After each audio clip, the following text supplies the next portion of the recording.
Bonjour. Je vous avais parlé il y a très peu de temps de mon petit voyage en Bourgogne et j'ai donc été sur l'appellation Vougeot où j'ai goûté les vins du domaine Bertagnin.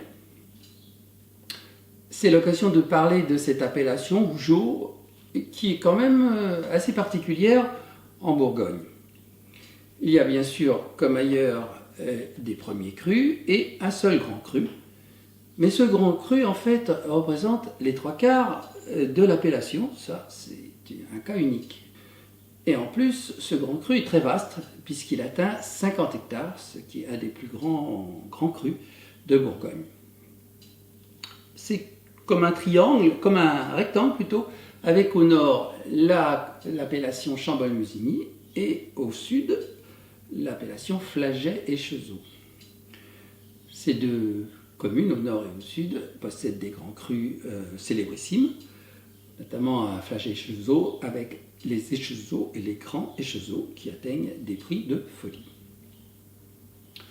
Donc nous sommes face à un rectangle avec la partie nord où on trouve au-delà de ce grand cru qui s'appelle Clos de Vougeot des petites surfaces avec 3 premiers crus et des parcelles encore plus petites villages. Les amateurs fortunés ne jurent que par le Clos de Vougeot, mais derrière il y a naturellement des premiers crus qu'ils dédaignent complètement et autant en profiter. Je dis ça parce que le Clos de Vougeot, eh bien, tout au moins au domaine Bertagnin, qui est en fait parmi les domaines raisonnables en termes de tarifs, c'est de 130, 240 euros la bouteille. Bon. Et les premiers crus, eh bien, figurez-vous qu'on peut en obtenir pour 60 euros, ce qui est le cas aujourd'hui. On est quand même à, disons, 4 fois moins cher. Ce premier cru s'appelle les Petits Vougeot et le millésime est ancien, 2014.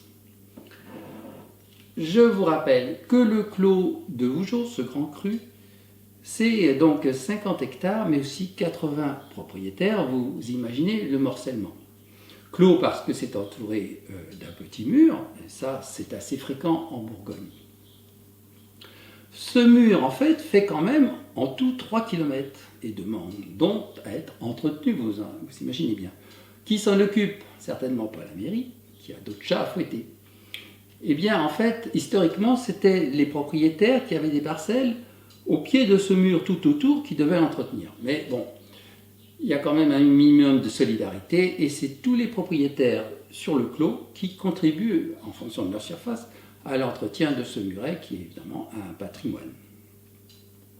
Revenons donc au premier cru, et en fait il y en a 3. Moi je dirais presque 3,5, je vais vous dire pourquoi. Il y a donc les Petits Vougeot, c'est ce qu'on va goûter aujourd'hui. La vigne blanche ou le clos blanc, on trouve les deux orthographes, et au sud les crats.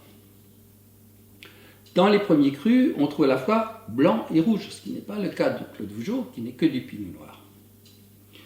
Les blancs Côte de Nuit en général sont surpayés pour 2 raisons. D'abord, c'est des toutes petites productions, et puis ils bénéficient naturellement du prestige de l'appellation. Ceci étant, ça peut être des vins très intéressants, mais malheureusement trop cher payé. J'ai goûté d'ailleurs un premier cru en blanc à Bertagnin, qui était un très beau vin, mais bon, on est quand même dans les 90 euros, ce qui est tout à fait excessif. Ce premier cru, donc Clos Petit Vougeot, est vraiment contigu à l'appellation Chambolle-Musigny, avec d'un côté le grand cru Musigny et de l'autre côté le premier cru de Chambolle, les Amoureuses, qui se vend très très cher. Donc plus à côté il y a donc les vignes blanches, le clos blanc qui comme son nom l'indique produit des blancs, et les crats où on trouve les deux. Les toutes petites parcelles villages sont exploitées en fait essentiellement par le domaine de la Vougeraie, dont je vous ai déjà parlé à propos d'une vidéo sur Nuit Saint-Georges. Un mot quand même du millésime 2014 en Bourgogne qui a des airs de famille avec le 2014 bordelais.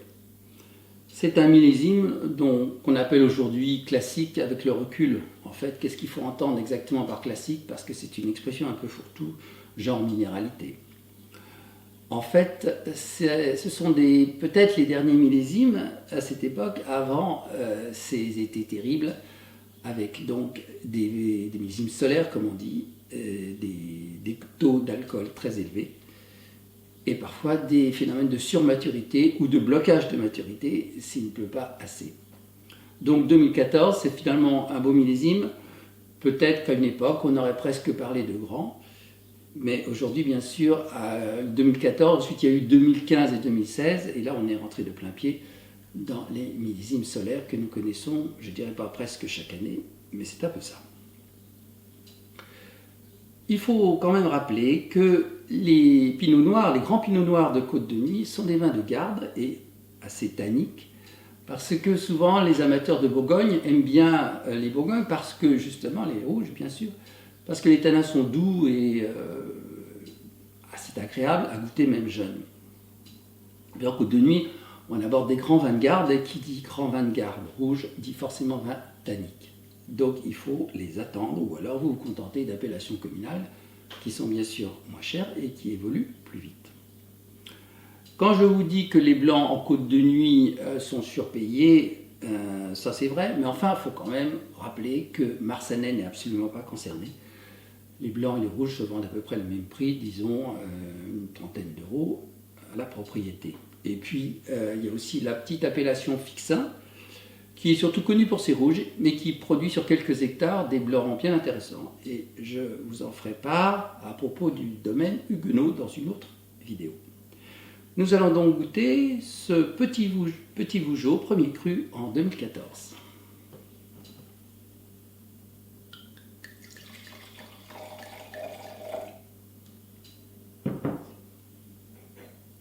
Belle robe, rubis, d'une intensité moyenne, avec un nez extrêmement intense. Le réglisse se dispute au cassis et à la mûre.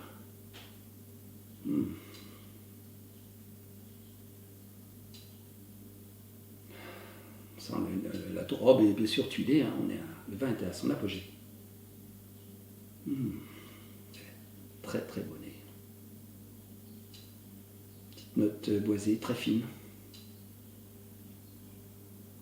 Et puis aussi de rose, comme souvent dans ces grands rouges. Un peu de pivoine peut-être aussi.